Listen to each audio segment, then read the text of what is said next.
You need to go really deep into 4 different branches of mathematics. You need probability theory, statistics, linear algebra, and you need calculus. Specifically on the calculus side, you're going to need to have a strong understanding of derivatives and partial derivatives. If you can get, the good news is you can get all that for free. Okay. There's Khan Academy. There's Wikipedia. There's ChatGPT, right? You don't even need to go to school. Just ask ChatGPT to teach you. You can even ask it to quiz you, and it will quiz you and it will grade your answers. It's ridiculous. What a time to be alive.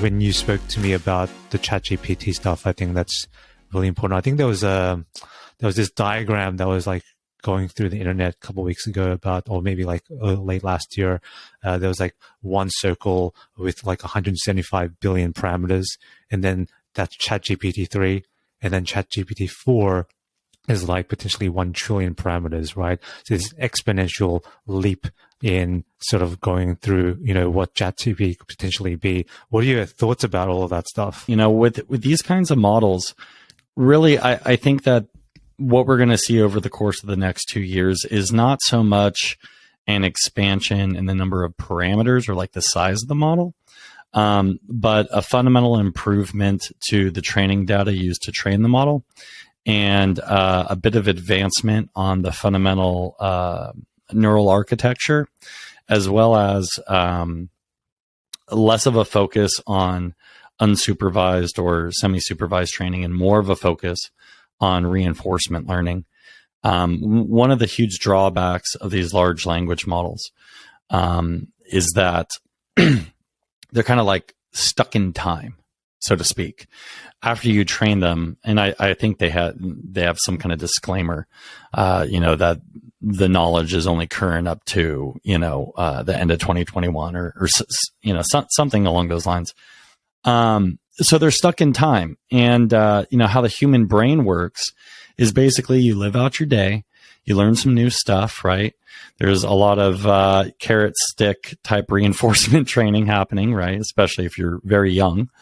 You get introduced to the hardness of concrete really fast, and then you go to sleep, and it's while you're sleeping that basically the information that you learn during the day is then all of those synaptic weights are being set while you sleep. That's why if you deprive yourself of sleep, you're actually unable to learn new information that's stored long term. So, some people have said, well, maybe we need to have neural network sleep. I think what we'll probably see is something more along the lines of a kind of hot swapping, that happens. Everybody will be using one version of a generative large language model while the other one's training, and then they'll just swap places, and then that will continually happen. I really think that the next iteration of large language models really needs to overcome this stuck in time problem.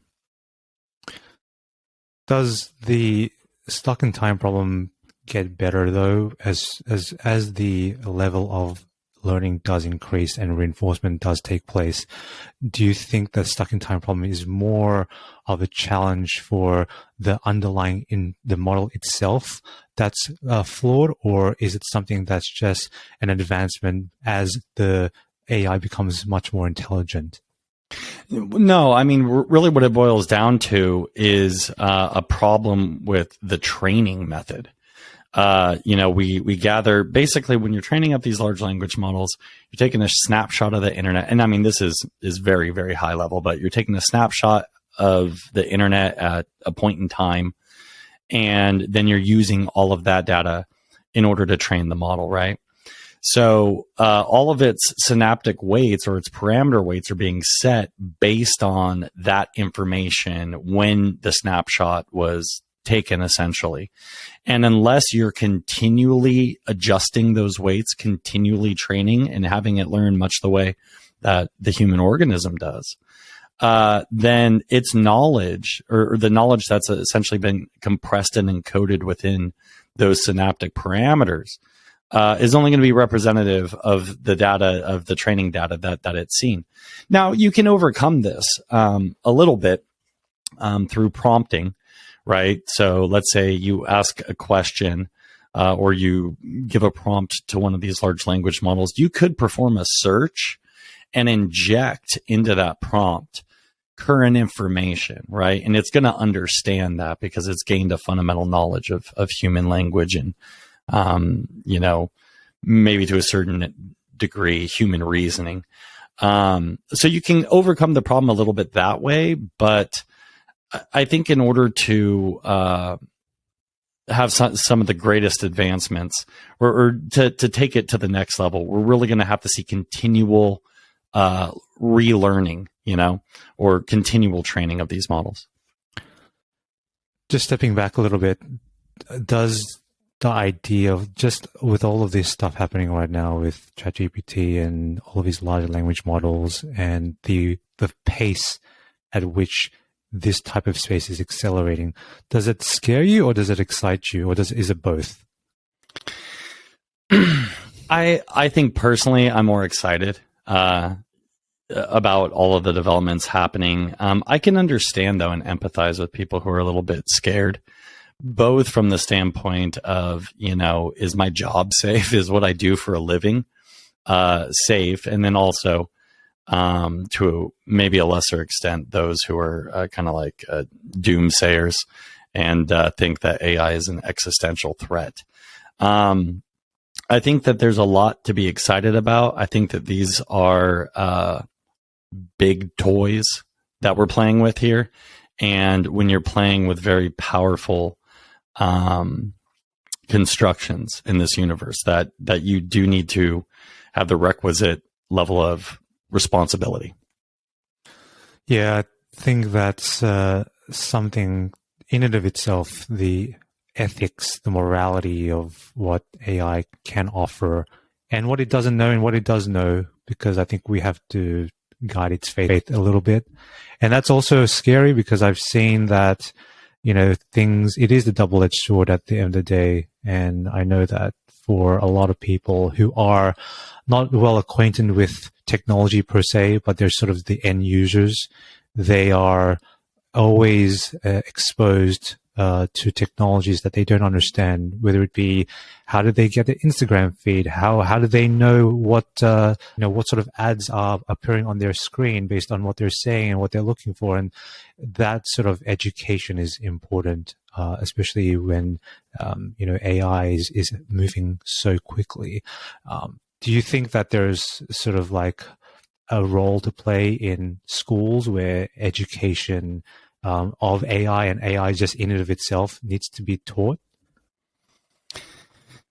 That's a really interesting question. I think that maybe not so much AI, but technology in general. There should be a class, or we should be educating our children about the fundamental nature of technology. Or I think over time there's going to be more sort of like philosophical, like theories of technology and theories of technological progression. I think there's a lot of other subjects in school that maybe we should focus on first, like, how to do your taxes, that we somehow neglect to teach everybody. But yeah, the thing with AI is, not unlike a computer chip. You have a lot of people, most people walk around with a cell phone, and this is a very, very advanced piece of technology, and they have no fundamental understanding of how exactly it works. And they seem to be okay with that. You could also look at this on a more universal level and say that the vast majority of us are living in bodies that we fundamentally do not understand, right? And that's really kind of a remarkable thing, but nobody really seems to question it very much. So, whether or not people need to have an understanding of the technical aspects of how AI functions, I think that's kind of up in the air. But I do think that there should be some higher level classes covering technology, theory of technological progression, and just so that people kind of understand, like, listen, you're not going to stop AI from penetrating every single aspect of human life, every single one. that's going to happen over the next 50 years. And you need to be prepared for it. Yeah, no, I agree. There is I think stepping back from it a little bit more, I think ChatGPT is this buzzword that's being thrown out right now. Right. But let's sort of take a step back a little bit and maybe get into the weeds here, because I think it might be useful for the audience to learn about maybe what the GPT stands for. Maybe you can just sort of explain a little bit about what the GTP part is, what it stands for, and why it's sort of embedded in these types of nomenclature when people are talking about AI and all that stuff. So hopefully that will set the stage for what we're going to be talking about soon. Right. So, very high level, these neural networks, and let's make no mistake here, these are neural networks. They are modeled after the human brain. The way that they work is a little bit different than the way that you work, but not too terribly different. And that's why the output can be so shocking and so convincing at times. I think it was to paraphrase Alan Turing, he said something like that at the end of the century, that general opinion will have altered so much and language will have altered so much that you'll be able to speak of machines thinking without being contradicted, right? And he was about 20 years off, but not too bad for a prediction, because these machines are actually thinking very much in the way that you think. And the generative part, which is really the most important part of GPT, is generative. So these models are trained to generate new language. Okay. And how they do it is they basically have a series of layers, neural network layers. And at each layer, it has what's called an attentional mechanism. So it's actually looking at the input, which is your prompt, right? When you're typing something into ChatGPT, it's looking at that prompt and it's deciding what's important, right, within that prompt. And it keeps iterating on at every level. It keeps paying attention to different things. And ultimately what comes out is what we call an autoregressive model, where it's essentially predicting the next word that should be spoken, let's say, right? Or output. And then it goes back around again and it does it again, right? So it's continually sort of like iterating on itself in a way. And a lot of people, there's been articles about, are these things sentient and whatnot. And I mean, I think that there's a lot of interesting philosophical dirt to dig there. But at least the opponents of that view have pointed out, hey, these things are just word predictors, they're really doing nothing more than predicting the next word. But then that raises the question, how do they do it so well? And what are you doing when you're talking? And the reason why they do it so well is that the predictions for every word or subword within the vocabulary are based on it having churned through and looked at the meaning and literally have thought through multiple layers of attention in order to derive those probabilities for every potential next word. So that's the sort of iterative layer, and you've got and that's also being able to generate the content from existing, and that's where you have, as we alluded to before, that sort of stuck in time, where it's taking that snapshot from the internet up until like 2021, and then using the prompts that you're using to sort of drill down and effectively figure out what you're trying to say, what context behind it, and then how do you then sift out the right information. And is that really the sort of the pre-trained part of the pre-trained transformer Yeah, I mean, all of these language models are essentially kind of like pre-trained. And when you train one of these neural networks, it starts off, I mean, there's a few different ways to think about it, but you could almost start off like, think about it like a baby, right? And how a baby basically doesn't have control of its limbs, doesn't, it's got very, very minimal control over its body. And it takes time for that control to develop. But if you start a child off very young, let's say, playing piano, right? Let's say at the age of 3 or 4, and they consistently play the piano, right? Every single day for, let's say, 10 years. Well, by the time they're 13 or 14, you're going to have a very, very talented piano player on your hands. But what you might not have is a very talented football player, right? So, and why is that? That's because their synaptic weights have been drilled and set in their brain in such a way that they are very, very skilled at playing piano.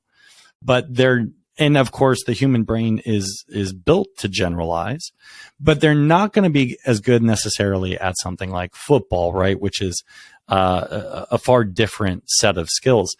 And what's interesting is that if you force them to go and play football, subconsciously, they will be drawing upon any little piece that they've learned from playing piano in order to become a better football player.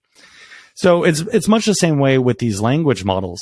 What's really fascinating about it is that if you look at like the size of these language models, you're talking about far less than a terabyte of data to actually represent all of these synaptic or parameter weights. And what's super interesting about it is that in a way, the entire internet has passed through this neural network during the training process to set all of those weights. They're constantly updated, constantly adjusted during that training process. So essentially what you're looking at is taking petabytes of data from the internet and compressing it into a neural network, right? That's less than a terabyte to represent. And yet when you ask it a question, it can throw out all of this information that it's learned. So in one sense, these neural networks are super fascinating data compression structures. Yeah, that's the other thing I've been trying to sort of get my head around, is that the internet's so big, but at the same time, it's also digestible in a way that you can encapsulate all of the information that has been published, that is available online, and then really transform that into some sort of entity. And that is this piece of neural network that is then being able to, it has access points that you can enter to really learn about, and then structured as well in using some sort of schema that allows you to figure out exactly how to connect it based on the prompt that you're requesting. And do you think that's really the way? And then this is obviously, I assume, specifically with large language models, LLMs, versus, let's say, if you're looking at computer vision, is it a different type of approach versus, images and text? No, it's very much the same. I mean, some of the fundamental mechanisms or architectures of these neural networks will differ. Vision neural networks tend to use what's called convolutional neural networks, which again is modeled after the visual cortex. But it all kind of boils down to the same thing. And certainly the principle of it, after you've trained it, if it's kind of set in stone unless you then begin to train it some more and update its weights, right? So yeah, all neural networks kind of have that same fundamental principle. And as far as like data compression, I mean, the Earth is fairly big. The universe is fairly big. And yet in your brain, you have a a representation of it, right? A very remarkable representation of the totality of the universe that you've experienced, yet in a very small data compression structure. When you're prompting these large language models in particular, or even, when you're prompting image generation models, right? What you're essentially doing is you are providing input into the model that's firing neurons, okay? And the probabilities kind of shake out of that firing. That's kind of like another way to think about it. And that's why when you change your prompt, every time you're adding to that prompt, you're kind of like forcing different areas of that neural network to light up, much the same way you might see in the human brain watching images on a screen during like an fMRI. Fascinating stuff. I think, segueing into sort of the whole notion of lighting certain parts of the network up, with podcasting, right? It's interesting because, podcasting is not a visual platform. It's audio, but then derived under that is text. And so it becomes really interesting when you talk about AI, the future of podcasting, because podcasting has been around for such a long time, and it's such a basic, well, not to say basic, but a rudimentary way of communicating. We just ask two people talking, or more than one person talking, or maybe a person doing a monologue, and it's just feeding. And I think the technology has changed over time, but the idea of communicating with one another is definitely still there. And I want to understand a little bit about how AI is coming into that sphere of podcast.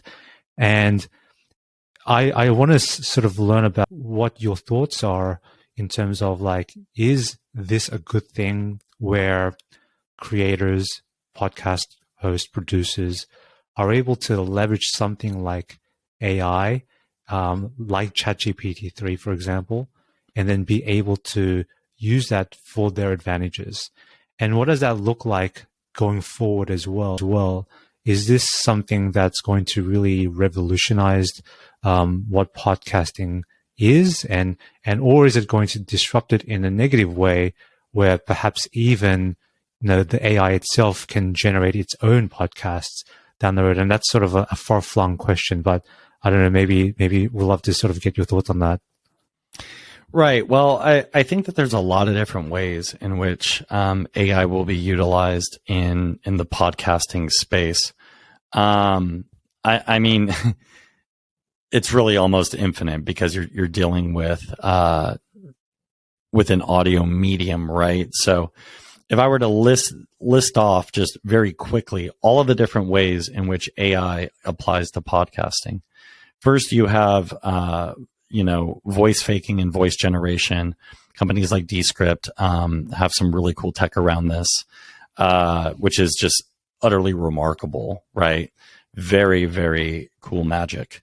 So you have that. You have audio cleansing.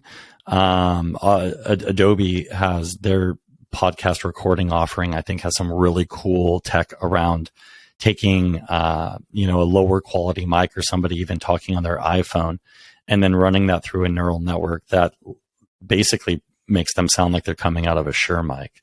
And it's so amazing because the neural network is literally imagining what they would sound like, and then outputting that. Super cool. And then, of course, you have ASR, or speech to text transcription, moving everything out of the audio domain and into the textual domain. And then once you have it in the textual domain, every bit of technology applies, from every large language model out there. And there's not just generative language models. There's other language models that do extractive question answering, specific summarization, entity extraction, all kinds of different tasks, right? As far as the generation, like whole cloth, I think there's even been some really interesting examples. If I recall, there was one where Steve Jobs and Joe Rogan were having a conversation. And basically somebody had a generative model, I'm guessing GPT-3 based on the quality, generate a dialogued conversation between Joe Rogan and Steve Jobs, and then used audio deepfaking, voice deepfaking tech and speech to text to essentially generate whole cloth a fake podcast between two real people, one of them deceased, which never happened, And I think that's a really cool novelty. My personal perspective on it is, to your point, podcasting is really just a technology, right? It's audio recording. Humans have been talking to one another and wanting to listen to people talk since the dawn of speech, right? So this is really a human thing. And I think the interesting thing about podcasts in particular, especially as it applies to them being merely listened to rather than watched, is that there's something about just listening that draws your attention. It narrows your attention. And there's something intimate and there's something nuanced about that particular form of media. But it also does have drawbacks. It's fundamentally opaque, right? So you can scroll along the timeline of a video and have a shot of everything that's happening at a point in time. But audio doesn't afford you that, right? At any point in time to figure out what's happening there, typically you have to listen. So really, like, what we've been trying to do with Fathom is to figure out ways to, remove some of that opaqueness with, say, chapter generation and with search, right? And of course, in order to pull those kinds of things off, the first step of that process really is using AI to take everything that's been spoken and then turn it into text. And that technology has really improved by leaps and bounds. Thank you, OpenAI, for releasing those whisper models. They're pretty incredible. The reduction of barriers to entry has significantly gone down for anyone to create a podcast now. I know what you're talking about when it comes to show notes and timestamps and all those things, right? And I think for a long time, a lot of people have sort of asked the question, what if something like AI was able to generate this for us? And that definitely, reduces a lot of friction. And I know that a lot of folks that I speak to, friends, they obviously will want to do their own thing, but they feel like it's a mountain to climb because you got to have not just the gear, but also you got to have the right setup, but also then you have to think about how you're going to market the episode as well and all those things. So for now, as sort of the whole podcasting space is, it's continuing to grow for many, many years now. What I guess you're doing there at Fathom with Podium and all that stuff is really groundbreaking, and hopefully will add some value to that. Do you want to explain a little bit about what the Podium stuff is? I think it's probably a new thing that's coming out, but it'd be really interesting just to hear about what it actually does and how it actually can help a lot of the podcast creators out there. We essentially started with Fathom, which is kind of like a next generation podcast player that's heavily driven by artificial intelligence, right? We use it for recommendation. You can search through shows, ask questions, get answers. It's pretty incredible. In the course of trying to develop a podcast player that could really, really compete with something like Spotify or Apple, just from an experience standpoint, we ended up training many proprietary neural networks in order to do some advanced things like chapter generation certainly is one. Clipping, right? So if you want to save some information at a point in time, we have clipping models that will look at what you were listening to and then go backwards and forwards in time to create a coherent thought out of the audio, right? That has like a coherent and reasonable start point and a reasonable end point. So it just doesn't do it like, oh, let's go 3 sentences back and 3 sentences forward. No, we use AI to try to capture the information. So we developed a lot of AI technology to produce the Fathom player. And, we kind of took a look at everything we had done and we said, we really think that a lot of this tech could benefit podcasters or make their job easier, right? So we decided to launch Podium, which you can find at podium.page. And what Podium does is you upload your audio where we automatically generate your show notes, extract keywords. We generate chapters for your episode, chapter summaries for your episode. We give you a transcript, and we also extract highlights from your episode. And, we kind of put this out there really quick. The response has been absolutely fantastic. Very, very exciting.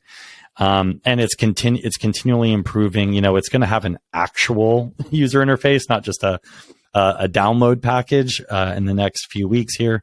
We will be at Podcast Movement in Las Vegas, expoing in just, I think, a few weeks here. So very excited about that. And the whole idea behind it is get podcasters back to podcasting, right? It takes a lot of work to try to market your content once you're done with it. But with Podium, you can take that episode hot off the mic, run it through, boom, you've got show notes, you've got everything broken into chapters, which is huge for listeners. Because listen, maybe you can't get them for the full hour, right? But if you can get them for 7 minutes for a chapter they see that they're interested in, now that's how you build up new listeners. Okay. So, we're very excited about it. The response has been, really incredible, and it's only going to get better, from here. There's a lot of ideas we have around some, new features and functionality that we think, podcasters are really going to like. I think in the end, what you'll get after you upload an episode is just a full package, a full media package to start, spreading through all of the various media channels to try to build your audience. And again, it is AI. So your show notes, are they perfect? No, they're not. Especially, when it comes to like a variety of content, fictional content versus news information, clippy type podcasts versus long form conversation. But it definitely gives you a starting place and a set of ideas to edit, which oftentimes is much, much faster than trying to produce all the content yourself. I think that with the way that Podium is built now, it probably will save you on average. If you were to try to produce all the content yourself, it probably saves you a few hours of time, minimum. Yeah, that's the crazy thing about it. I gave it a whirl probably like a couple of weeks ago with just a previous podcast that I did. Uploaded my file, and then I was quite surprised by the level of accuracy, but also the way it presented the information. It was just a text file, and I'm sure that will be improved, but the content itself was really valuable. And I was double checking my own timestamps that I created. It wasn't far off. It wasn't bad. And I think that was really cool to see. And I do agree it's going to save a lot of time and definitely will hopefully be a force multiplier for a lot of the podcast creators out there. Yeah, eventually we will have a full-blown UI around all of those markers where you'll be able to actually, within the transcript itself, adjust where those markers are. So those markers will essentially serve as a starting point, right? For say like chapter breaks, and then you'll be able to adjust them yourself slightly if you want to. But it takes a lot less time to adjust a chapter break than it takes to reread through an hour-long conversation and figure out where all those breaks are supposed to be in the first place.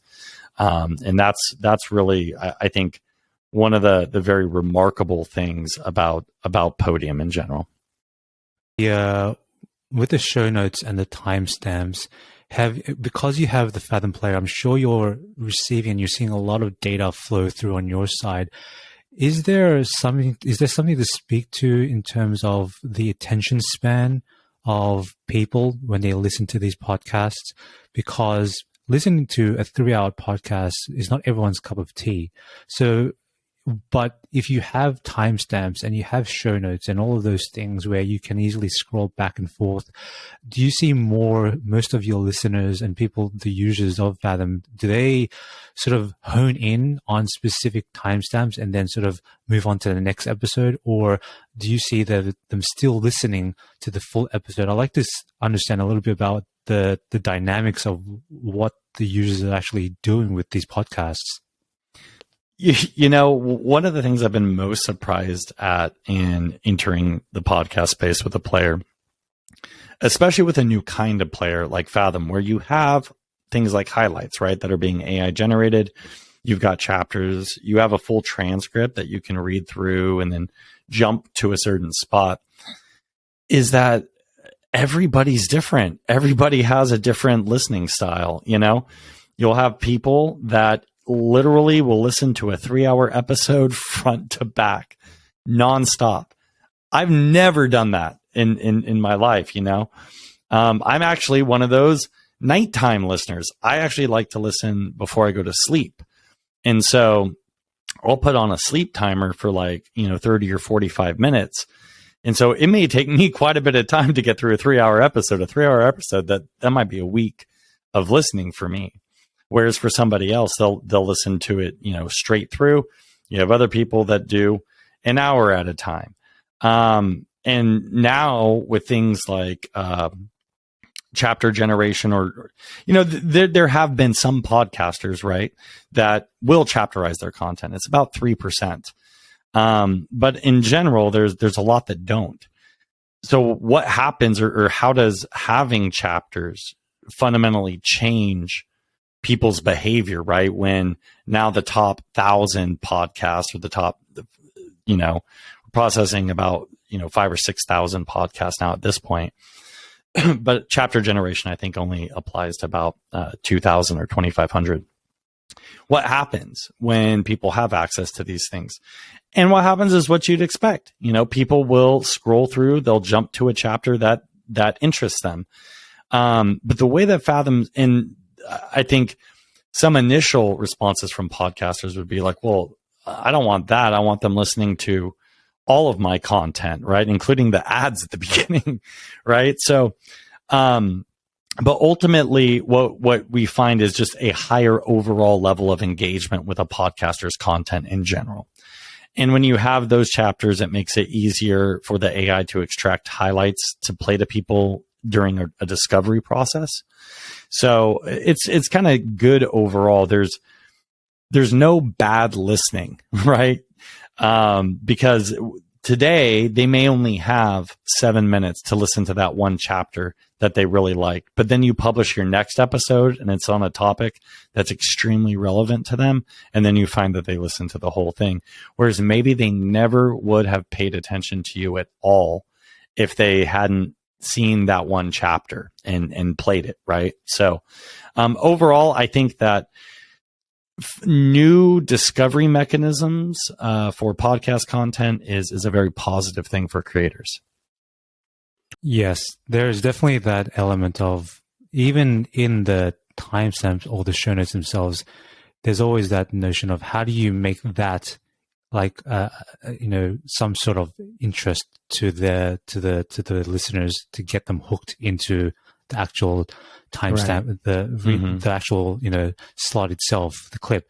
So I think there's an element to that even as well, because a lot of folks, especially on YouTube, there's a lot of energy put into the thumbnail and the titling, and that's like 99% of the effort. And so the whole notion of trying to now, well, how do you take that and then bring it to podcasting? Well, you can't really see thumbnails unless you're looking through, or you can't see a video replay of what's happening. It's only the audio that really speaks to you.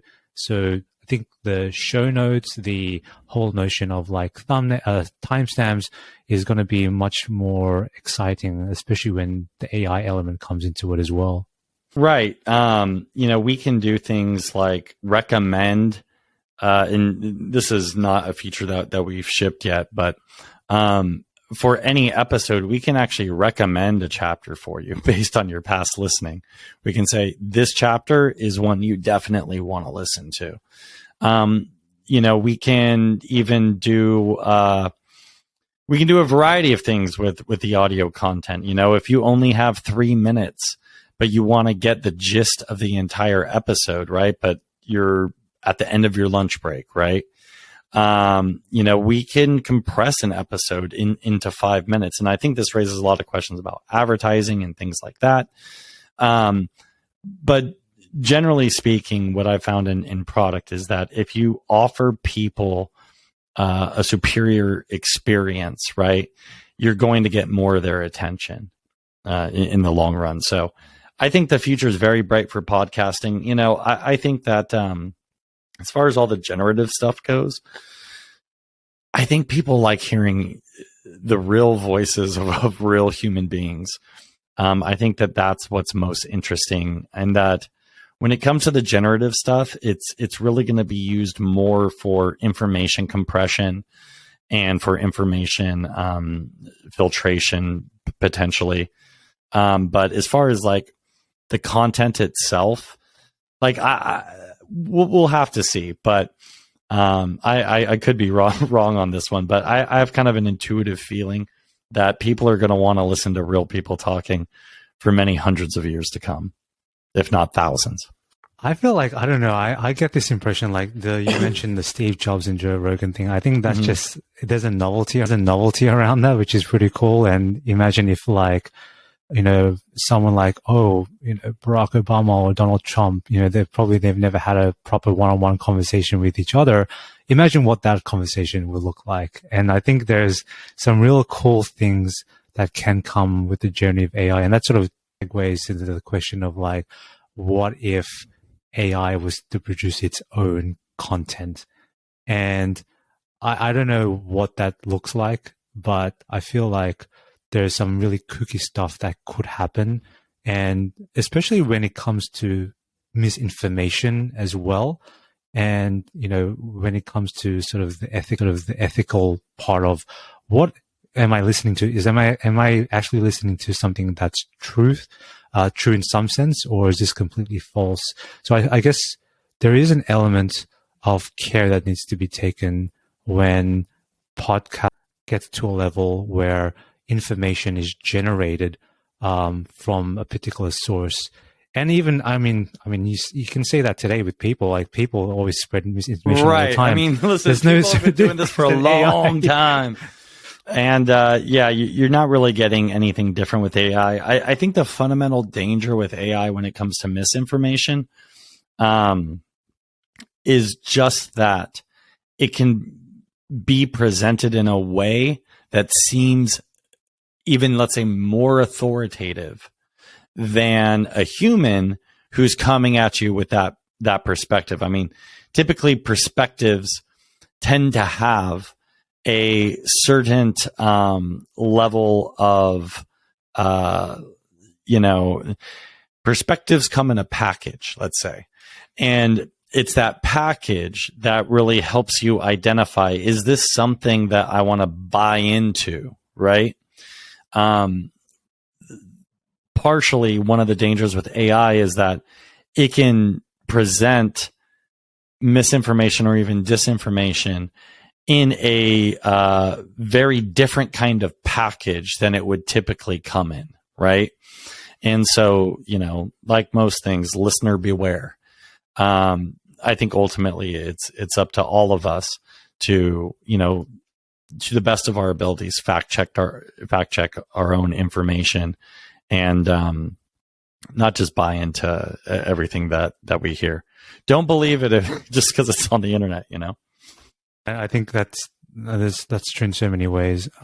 I think also with like what Fathom is doing as well, because now you have like Podium, which is great for the podcast creators. You have Fathom Player, which is great for the listeners. I remember a long time ago, well, not so much a long time ago, but you were the premise of Fathom was to really engage the search part of it, and to say, okay, well, if you were to ask a question, just like you would with ChatGPT now, would I get content that would answer that question, i.e. the meaning of life, anything to do with, philosophy, whatever it may be. And so is that still going? And if so, are you using ChatGPT to leverage those capabilities right now? So the Fathom player still performs that style of search, along with traditional keyword search and general semantic AI powered search.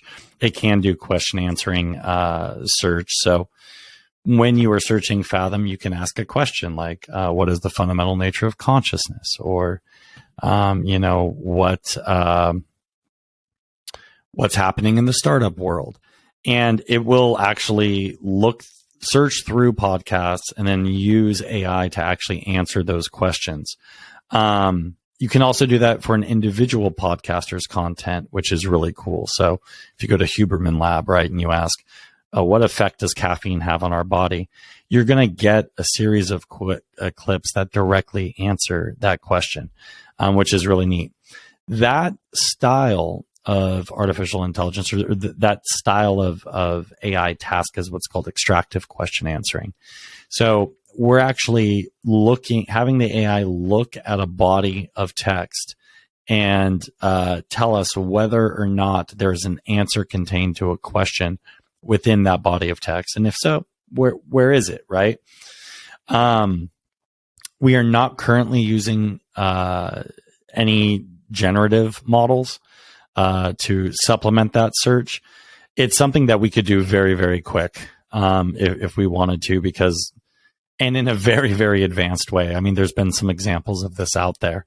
There are, with all those examples, you also do see a lot of hallucination problems, which can be problematic. But I think that's balanced out a little bit if you reference the source material, right, for the answer. And so it's kind of up in the air still whether or not we'll ultimately go down that road of including, GPT generative responses on top of everything else. And yeah, that's kind of when we first started working on Fathom, we started with that search engine. And the interesting thing is that to build that kind of search engine, there's a lot of processing that needs to happen that fundamentally over time has enabled a variety of other AI piece of functionality like highlight extraction, chapter generation, recommendation, similar episode and similar podcast computation. That's why. And point about, are we still doing that? So what we found is that it's just not something that people do often enough, right? So people use Google all the time. People now use ChatGPT all of the time. But the idea that, I'm going to search the podcast space, it might be, it's incredibly useful to have when you need it, right? And we have a sense that it's going to be incredibly useful for podcasters themselves to search their back catalog. So you can count on that being included as part of Podium over time. But for a listener, it's just not something that they do frequently enough. It's like something that maybe you need to do once a month. So really, we've focused on other aspects of the experience and how AI can apply to other aspects of the listening experience, like AI clipping, dynamic clipping on the fly, awesome highlight generation, chapter generation, transcript reading, right, etc.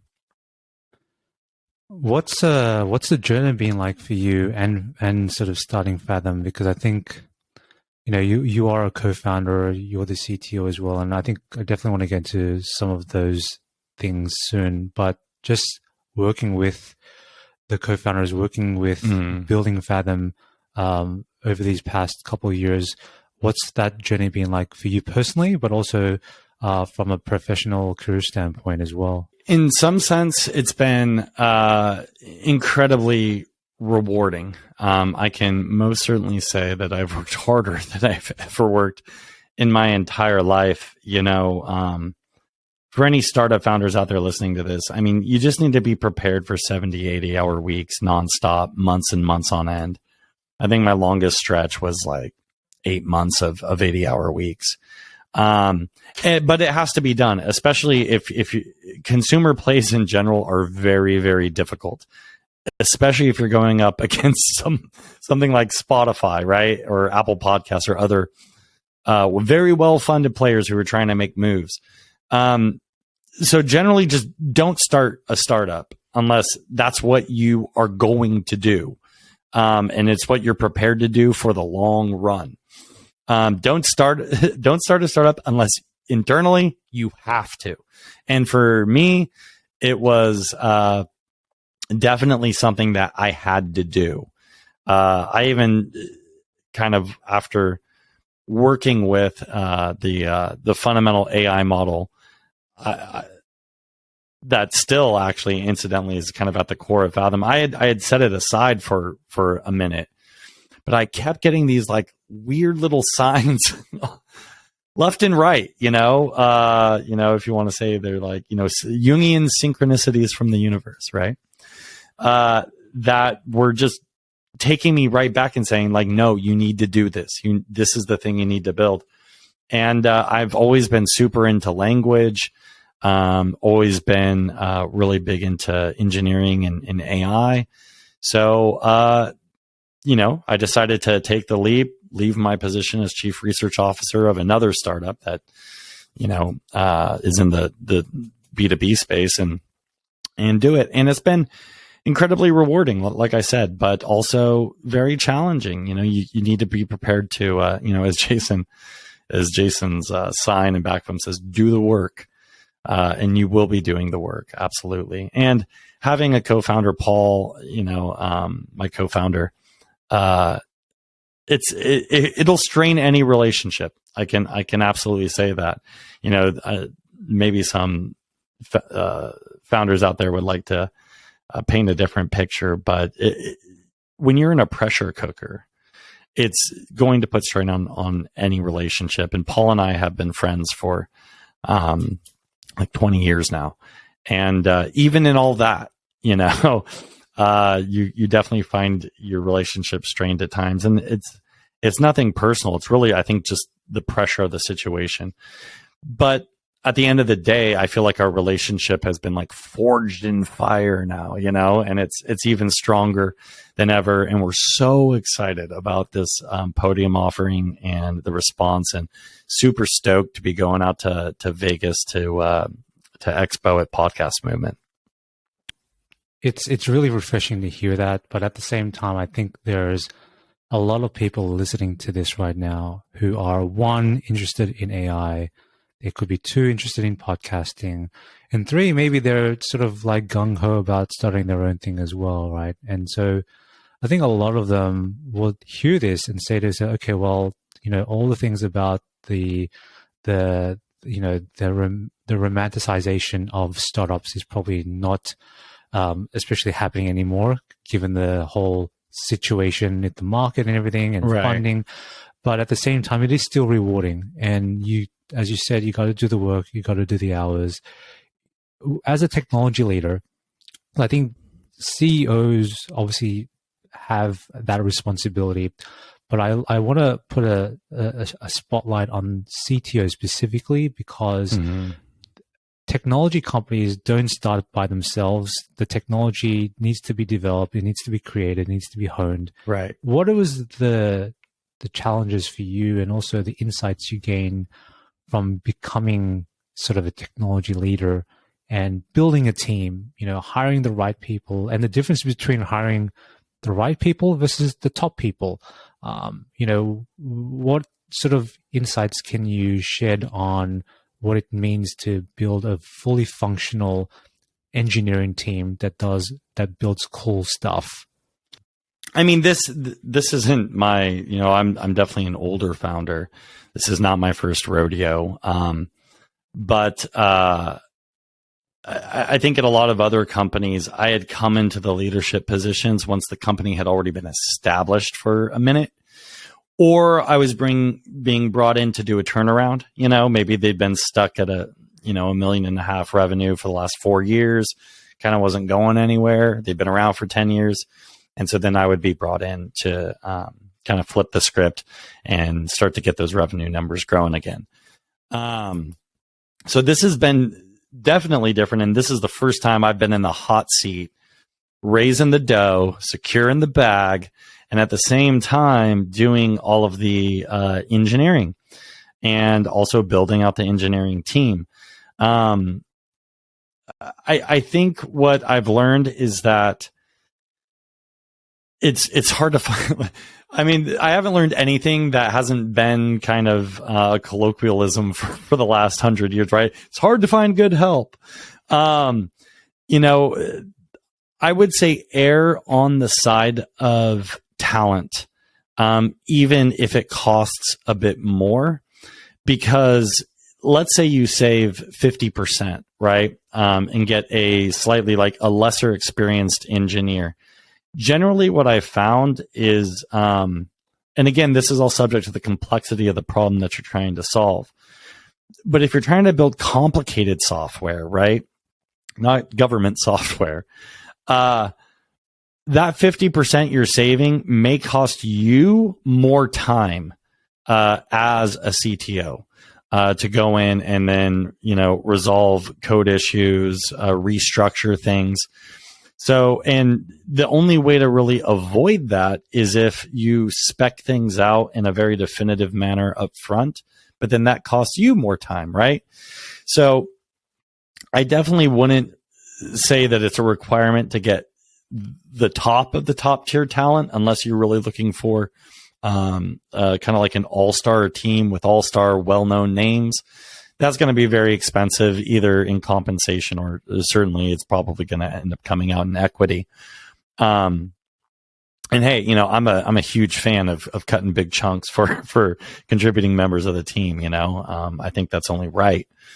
But you definitely want to make sure that the members of your team that you have are going to be very much independent contributors, and you're not going to have to unwind the knots that they're tying left and right, you know? And I mean, a great example of this is our head of research, Dr. Yoelvis Gonzalez. And also maybe a great example of like knowing when to take a bet on somebody, right? So Dr. Gonzalez is a quantum physicist who actually came to me when I was chief research officer over at Intrinio. I had made the swift and beautiful move after, you know, 20 years of professional software engineering. I saw the light. The ultimate goal wasn't to be CTO. No. You want to be chief research officer because the chief research officer isn't woken up at 2:30 a.m. every morning, putting out fires constantly. So I was actually able to make that kind of like side shift, and I was very happy in that position. But we were hiring some machine learning engineers, and Yoelvis had applied, and I kind of looked at his background, you know, and it was all in like chemical quantum physics, had published like 40 research papers, and I really enjoyed our conversation, and the work that he had submitted in the problem was solid. You know, I mean, it definitely didn't look like something you'd expect from a high level software engineer, but and ultimately, I had passed on him as a hire, and he wrote me back, and he was like, "Listen, I got to tell you, I know I know I don't have the experience. You're making a big mistake. I know what I can do. And I started to read back through some of his papers. I mean, half of it I couldn't understand. I'm not a chemical quantum. It was like computational chemical quantum physics, just really far out there stuff. But I don't know. There was just something about him, you know. He convinced me, and I ended up hiring him at Intrinio, and he did amazing work, just absolutely out of control stuff. And then ultimately, they ended up having to downsize a bit, and he was freed up. And I'm like, no, I got that guy, you know. So Yoelvis came on board, and he's kind of been with us since very early on. And he's just an absolute slayer, you know, so hardworking, always just stoked, you know, to kind of be in the AI space and doing cool stuff. So if you can't find somebody who's got experience that's at the right price point, go for Spirit. Spirit can take you a long way. You said about that, and I know that there's a lot of people and probably, VPs of engineering, people who are Right. at the hiring level, and they're going to have to make decisions about the right people to bring on. And so, obviously the price point might be difficult, but also the demeanors, the people themselves, and are they even excited to be working in the space?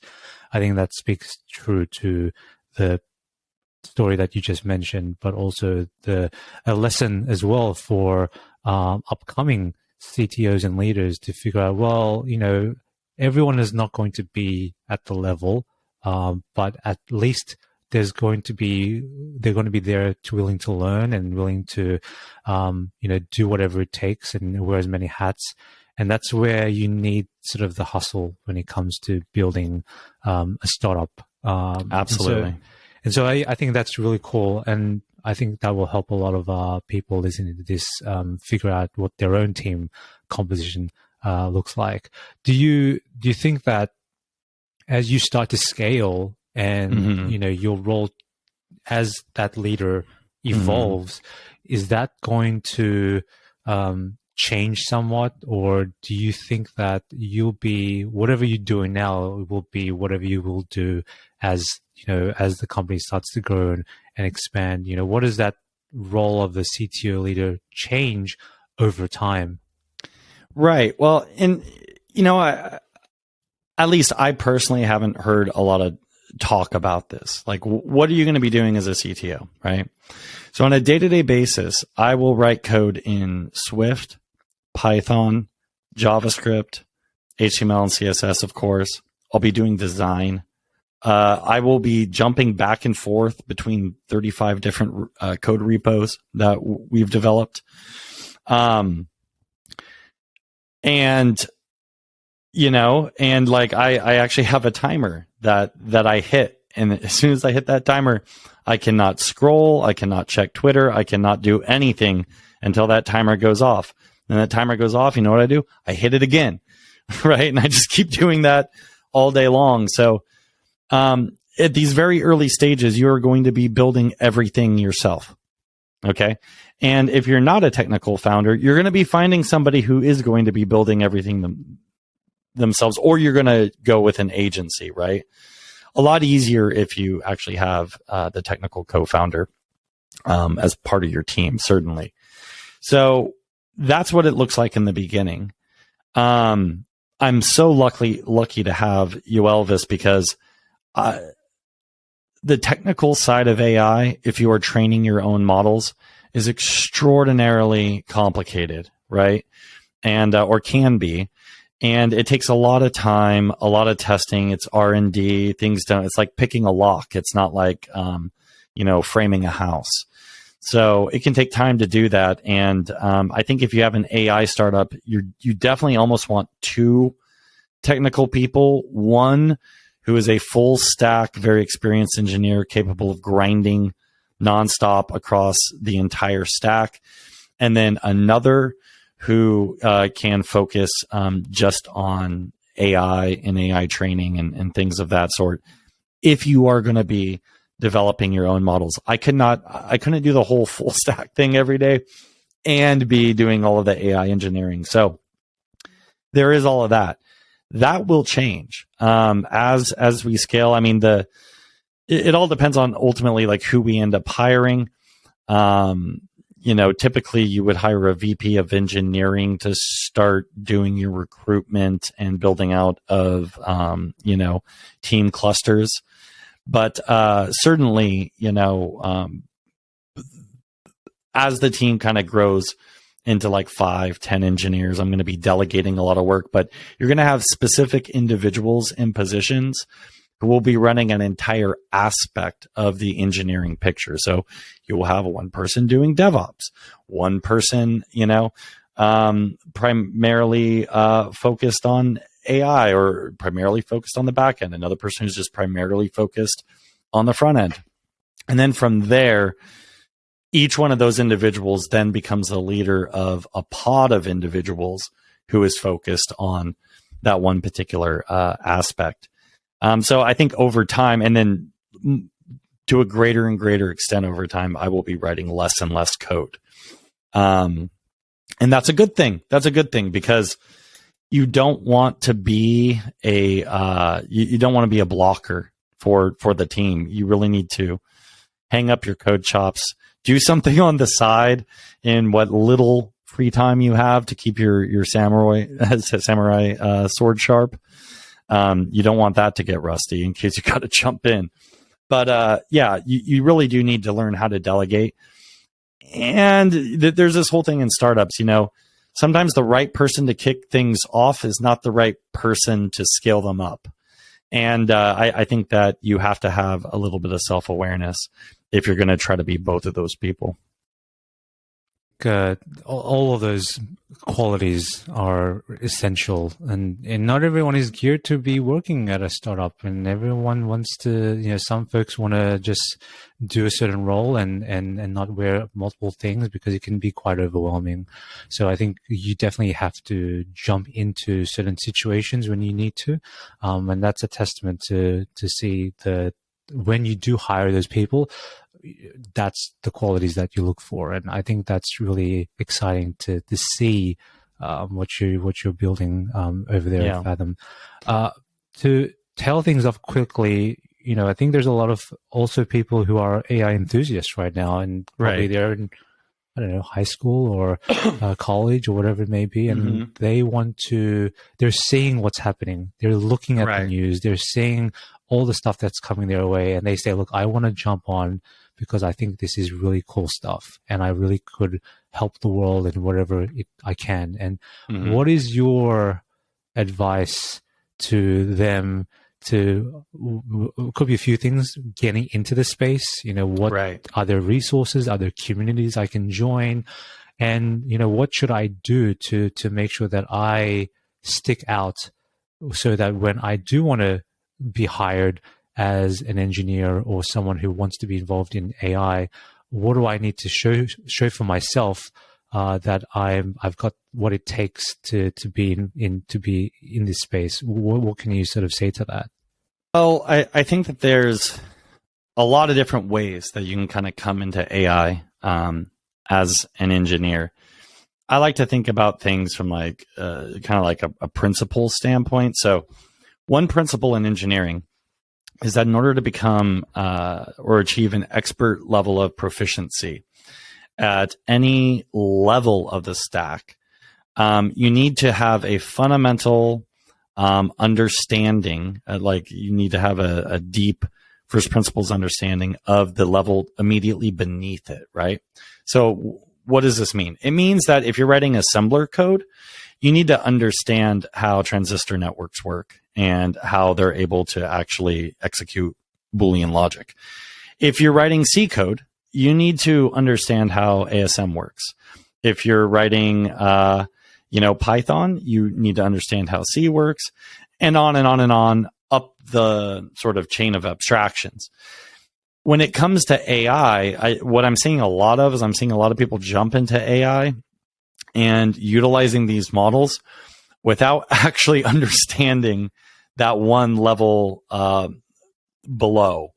And I think if anything, that's dangerous, because if you don't understand how these things actually work at a fundamental intuitive level, if you don't grok it, then you don't really know what you're doing. You're kind of coding by coincidence.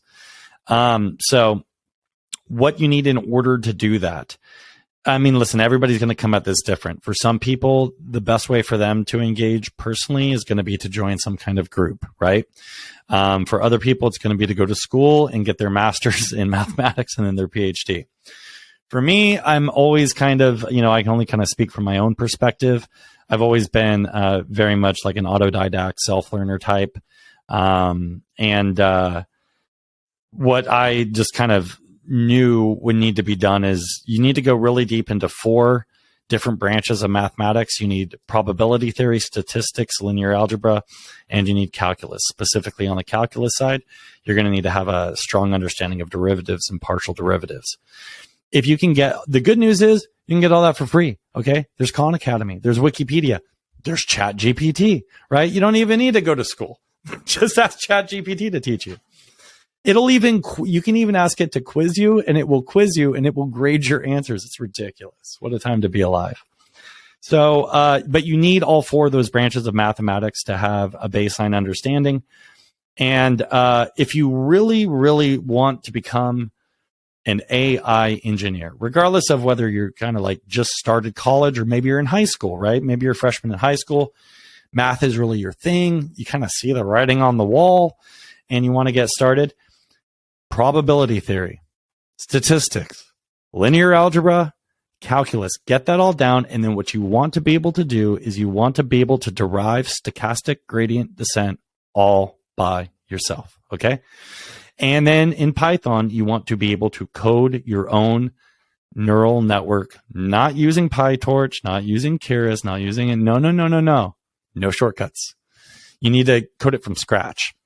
And if you can do that, you are well on your way to becoming an AI engineer. That is definitely wise and sage advice for people learning. And yeah, you're right. I think AI has been democratized and it's now available for everyone's use. And I'm not saying that's a bad thing. Okay. Absolutely not. But I think that there's this element of like, it's easy for people to jump into the space quite easily. So right. The friction has been removed. But at the same time, if you want to do good stuff, then just like anything, there are multiple abstraction layers to go through. And so it's not just one using the model that's given to you, but maybe understanding the model, why was the model created, understanding the processes and the fundamental thoughts that went into building the model, and then go from there. Because I think that it can be given in many cases to you on a silver platter, and I'll just use this. But if you don't know when to use the right model and in what cases and scenarios, that could be somewhat detrimental as well. To your point, just understanding the fundamental limitations and knowing when it's time to train your own model. And if you don't have all of that math background, when it comes time to train your own model, you're going to be cracking the books one way or the other. There's no way around it. Okay, that's awesome. Last question is really just in terms of sort of the future of everything that we've discussed. And I think, we spoke about this earlier, and I want to understand just from your own personal perspective, right. What are you hoping to see out of all of this, whether it be podcasting, Fathom, AI? If you were to craft your own future and, see the light at the end of the tunnel, what are you hoping to gain out of all this? Or not just gain, but just what do you want to see happen, as this fusion takes place amongst all of these, spaces coming into one?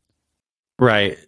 It's kind of interesting when I just got this office, and I remember when I was coming in to sign the lease, my neighbor in the office right next to me was sitting there, and she was like, "Oh, what do you do?" And I'm like, "Oh, I'm an AI engineer. I have a startup." And she's like, "Oh, so you're one of those people trying to replace all of us human beings, right?" And I thought about that for a second. I'm like, that's interesting. And I basically said, like, no, I'm trying to give everybody superpowers. So I think ultimately, from a practical standpoint, I would like to see, I think it's really important as information has been exploding. Here's my thing. I don't think we're in the information age anymore. I really think that we've entered into the age of cognition, and that 50, 100 years from now in the history books, ChatGPT will actually be that kind of like, because it was really, the tech was around for a couple years before, but the public release of it and entering into the public consciousness will be seen as that turning point into the age of cognition, and ultimately perhaps like Ray Kurzweil's singularity. So from a practical standpoint, I think that you have to enter the age of cognition once you've entered the age of information, because there will be too much information. You need to be able to cognize that information using machines so that it can find the information you need from the massive bin of information from the explosion, right? So I think that those kind of like informational superpowers are what I'm really looking forward to. Obviously, within the next 20, 30 years, you just get used to it. There will be robots walking around everywhere doing a variety of things. And I think that's really interesting from a practical standpoint too. Whether or not it'll make humans fundamentally happier, though, I think that's still up in the air. And ultimately, from a kind of higher philosophical level, I am really hoping that. So, for instance, here's kind of like an interesting thought experiment, right? So we have these AIs now, and they can write essays in a blink of an eye. It can do art in a blink of an eye. All of these very high-level skills that, as human beings, we call intelligence, right? And kind of like elevate up on a silver platter, and we say, this is intelligence. And yet, where is my AI that can go down to Home Depot, and which is like a hardware store here in the States, and pick out a flower and go plant it in my garden? Where's that AI, right? Simplest thing. Any human being can do that, really. And so I think it's really striking that this simple thing that the human organism is able to do at such an incredible level of proficiency completely, perplexes all of our understanding from AI, all of our technological progress. And yet we can do all of these essays and all this art and stuff. So what I'm hoping is that humanity uses this opportunity to really get to know yourself and really question, who is it that's seeing your neural networks output? And maybe as a first step, who's writing your prompts? That's a good question. Yeah, I mean, it's really interesting, and I think for me, I'm hoping that AI will supplement humanity and not replace it, and I think that's where I see it going. ChatGPT is a good example of that. It can be abused in some cases, but I think it's a beautiful tool that can be used, and especially as you're filtering information to you, you just want to get the best bits at the end of the day. And right. All of that is just noise. And so you want to use things like AI and all of these amazing magical tools to help with that. And I think especially with Fathom, with Podium, especially within the podcasting space and even beyond, perhaps, I think that's going to be another tool that's going to help people get engaged with content, with exciting content that they can learn and improve themselves and be better people. And I think that's worth pursuing, something like that as well. But, I think that humans don't count human beings out. I think we underestimate the power, the raw power of the human mind, and certainly perhaps underestimate the importance of that phenomenal qualitative human sense of spirit. And I don't think humans are going anywhere. And I think AI, if we use it correctly, is just going to, let's just say a lot of cool stuff's going to happen over the next 50 years. Great. Thank you so much, Ken. It was really great to speak to you. And we'll put all this information in the show notes, Fathom, social, whatever you need, and hopefully get people connected to you or to what you're building. And I think it's going to be an exciting time. So thank you so much for your time, and really appreciate it. Absolutely. So great talking to you, Barry. Adios.